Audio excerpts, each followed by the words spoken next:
হাসিনার বিচার চায় না বাংলাদেশে এমন কোনো মানুষ আসেনি। শেখ হাসিনার বিচার চায় না বাংলাদেশে কেউ আছে আমার তো জানা নেই।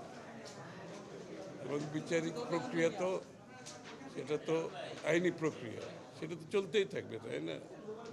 তো শেখ হাসিনার বিচার সরকার আসুক, আরো সরকার পরিবর্তনের সাথে বিচারিক প্রক্রিয়ার তো কোনো সম্পর্ক নেই।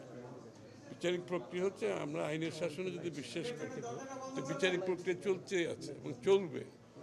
সেটা শেখ হাসিনার শাস্তি এখনও হবে, তখনও হবে, তারপরেও হবে। শেখ হাসিনার যতগুলো মামলা আছে এগুলো তো অনেকগুলো মামলা আছে এবং এগুলো বিচারিক প্রক্রিয়ার মাধ্যমে একটার পর একটা সমাধান হতেই থাকবে। সুতরাং বিচারিক প্রক্রিয়ার সাথে নির্বাচনের কোনো সম্পর্ক নেই। আমরা যদি বিচার বিভাগের স্বাধীনতায় বিশ্বাস করি, যেটা আমরা মনে করি একটা বাংলাদেশে এখন একটা বিচার বিভাগ সঠিকভাবে কাজ করছে এবং বিচার বিভাগ অনেকটা আমরা মনে করি কী বলে ইন্ডিপেন্ডেন্ট, এবং বিচার বিভাগের যে পরিবর্তন আসছে তার মাধ্যমে বিচার বিভাগ আরও ভালোভাবে কাজ করবে, এটা তো চলতেই থাকবে। তো সুতরাং এই হাসিনার আওয়ামী লীগের যারা দুঃশাসনের সাথে যত সবার বিচার হতে হবে, তাই না? হাসিনার তো বটেই। সুতরাং বিচারের সাথে নির্বাচনের কোনো সম্পর্ক আমরা তো দেখতে পাচ্ছি না এখানে। এটা তো বিচারিক প্রক্রিয়া চলতেই থাকবে, এটা তো কোনো জায়গায় থেমে যাবে না। শেখ হাসিনার বিচারের পরে তো বিচারিক প্রক্রিয়া থেমে যাবে তা তো না, তারপরেও তো বিচার আছে, আরও লোকের বিচার আছে, হাসিনার তো বিচার আছেই। নাগরিক পার্টি এটার সাথে নির্বাচনের কি সম্পর্ক সেটা তো বোঝা মুশকিল। নাগরিক পার্টির আহ্বায়ক বলেছেন আমরা আজকে এটার জন্য হবে না নির্বাচন, কালকে আরেকটার জন্য হবে না, পরশু আরেকটার জন্য, কত কথাই তো শুনতেছি। এই সমস্ত কথাবার্তা বলে নির্বাচন ব্যবস্থা, গণতান্ত্রিক ব্যবস্থাকে পিছিয়ে নেওয়ার কোনো সুযোগ নেই, কোনো সুযোগ নাই। এটা একদম পরিষ্কার কথা। এই সমস্ত আজকে একটা, কালকে একটা, পরশু একটা আমরা বক্তব্য রাখবো, এর মাধ্যমে কোনো বিচারিক এখন আবার আমরা নতুন কথা শুনতে পাচ্ছি। সুতরাং এগুলোর বলে তো নির্বাচন ব্যবস্থার, গণতান্ত্রিক ব্যবস্থাকে পিছিয়ে নেওয়ার কোনো সুযোগ নাই। একদিন যাচ্ছে বাংলাদেশে অনির্বাচিত সরকার, অগণতান্ত্রিক।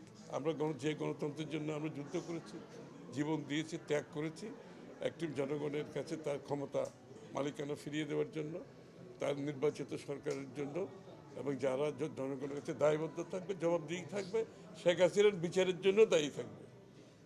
যারা নির্বাচিত হবে তারা শেখ হাসিনার বিচারের জন্য তো দায়ী থাকবে। সুতরাং এই দায়বদ্ধতা থেকে কোনো কেউ বাদ যাবে না। এই জন্য আমরা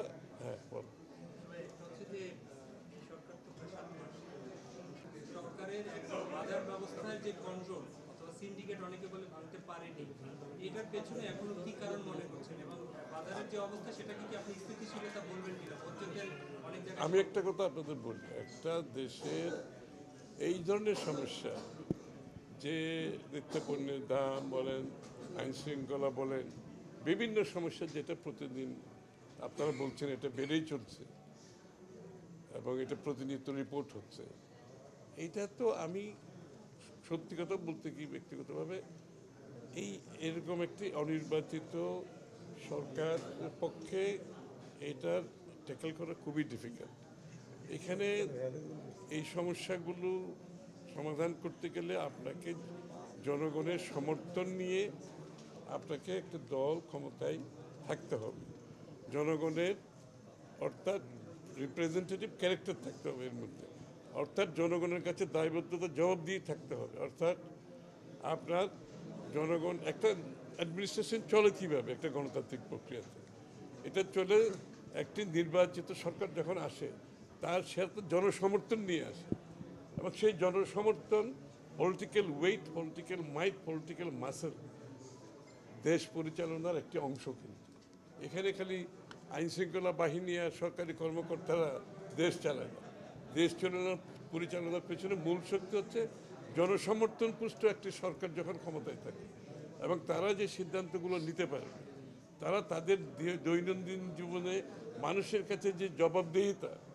তাদের এমপিরা বলেন, তাদের দলীয় নেতাকর্মীরা দৈনন্দিন জীবনে তাদেরকে জবাবদিহিতা করতে হয় এবং তারা জনগণের ফিডব্যাক পাচ্ছে।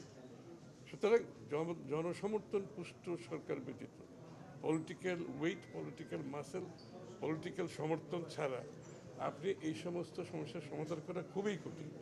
সুতরাং আমাদেরকে এই জন্যই প্রশ্নটা আসছে যে যত তাড়াতাড়ি সম্ভব একটি নির্বাচিত সরকারের অধীনে আপনি যে গণতান্ত্রিক প্রক্রিয়া যখন চালিত হবে, তখন এই সরকার যখন জনগণের কাছে দৈনন্দিন জীবনে জবাবদিহি থাকবে, আপনার দায়বদ্ধ থাকবে। এই জন্যই বিষয়টা কিন্তু নির্বাচনের বিষয়টা বারবার উঠে আসবে এবং এ থেকে প্রতিনিয়ত পিছিয়ে দিয়ে আপনার এক একটা দিন যাচ্ছে, তো আপনার কত 7-8 মাস তো হয়ে গেল, এখন কত 8 মাস চলে যাচ্ছে।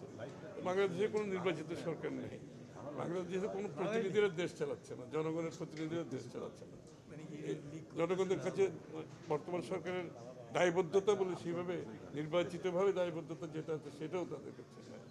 সুতরাং এখানে জনসমর্থন পুষ্ট সরকারের যে শক্তি, যে যে ওয়েট থাকে, যে যে পলিটিক্যাল ওয়েট থাকে, এটা ব্যতীত আপনি সফলভাবে আপনি এটা সমাধান করতে পারবেন না। কারণ আপনাকে short term, mid term, long term policy নিতে হবে। এগুলো কিন্তু কালকে একদিনের সমাধান না, কিন্তু এগুলো short term, mid term, long term সমাধান দিতে হবে।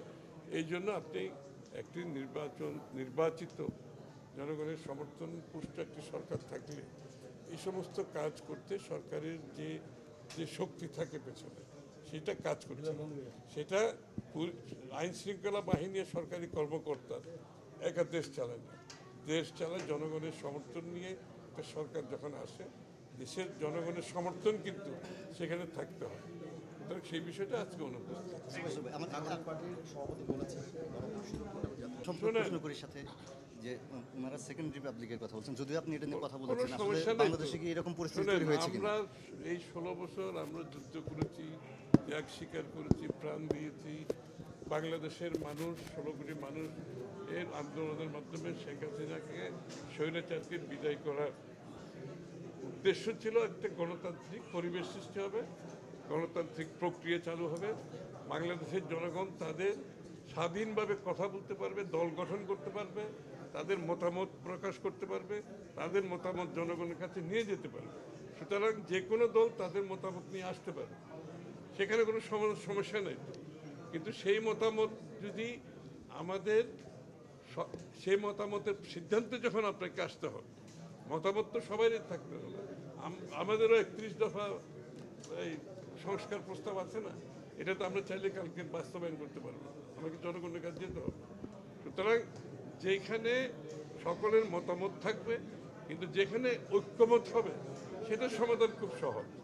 আর যেখানে ঐক্যমত হবে না, সেটা আপনি জনগণের কাছে যেতে হবে আগামী নির্বাচনে। আপনার যে ইচ্ছা, আপনার যে প্রত্যাশা, আপনার যে চিন্তা, সেটা যদি আপনি বাস্তবায়ন করতে চান, সেটা যদি ঐক্যমতের মাধ্যমে না হয়, আপনাকে জনগণের কাছে যেতে হবে আগামী নির্বাচনে। ম্যান্ডেট নিয়ে আসেন, সংসদে আসেন, সংসদে আলোচনা হবে, বিতর্ক হবে, সংসদে পাস হবে। সোজা কথা, ঐক্যমতের পরিপ্রেক্ষিতে যে সমস্ত সিদ্ধান্ত আসবে সেখানে কারো তো কোনো সমস্যা নেই।